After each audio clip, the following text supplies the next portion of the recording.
സംസ്ഥാനത്ത് ഇന്ന് കൊട്ടിക്കലാശം. അവസാന മണിക്കൂറുകൾ ഗംഭീരമാക്കാൻ മുന്നണികൾ. രാഹുൽ ഗാന്ധിക്കായി വയനാട്ടിൽ വൈകിട്ട് പ്രിയങ്കയുടെ റോഡ് ഷോ. പ്രധാനമന്ത്രി വില കുറഞ്ഞ രാഷ്ട്രീയക്കാരനെന്ന മല്ലികാർജുൻ ഖാർഗെ. വാഗ്ദാനങ്ങൾ നൽകലാണ് മോദിയുടെ ഗ്യാരണ്ടിയെന്നും വിമർശനം. വർഗീയ ഭ്രാന്താണ് പ്രധാനമന്ത്രി മുന്നോട്ട് വയ്ക്കുന്നതെന്ന് MV ഗോവിന്ദൻ. കണ്ണൂരിൽ വീണ്ടും ബോംബ് ഭീതി. മട്ടന്നൂർ കോളാരിയിൽ 9 സ്റ്റീൽ ബോംബ് കണ്ടെത്തി. ബോംബ് സ്ക്വാഡ് സ്ഥലത്തെത്തി നിർവീര്യമാക്കി. പരാധീനതകൾക്ക് നടുവിൽ കോഴിക്കോട് ബീച്ച് ഫയർ സ്റ്റേഷൻ. തീപിടുത്ത സാധ്യത നിലനിൽക്കുമ്പോൾ ആവശ്യത്തിന് യൂണിറ്റുകളില്ല. പ്രതിസന്ധിക്ക് കാരണം കോർപ്പറേഷന്റെ അനാസ്ഥയെന്ന ആക്ഷേപം.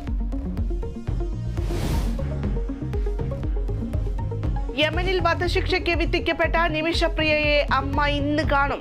പ്രേമകുമാരി മകളെ കാണുന്നത് 11 വർഷങ്ങൾക്ക് ശേഷം. കൊല്ലപ്പെട്ട യമൻ പൗരന്റെ കുടുംബാംഗങ്ങളുമായി ചർച്ചയ്ക്കും ശ്രമം.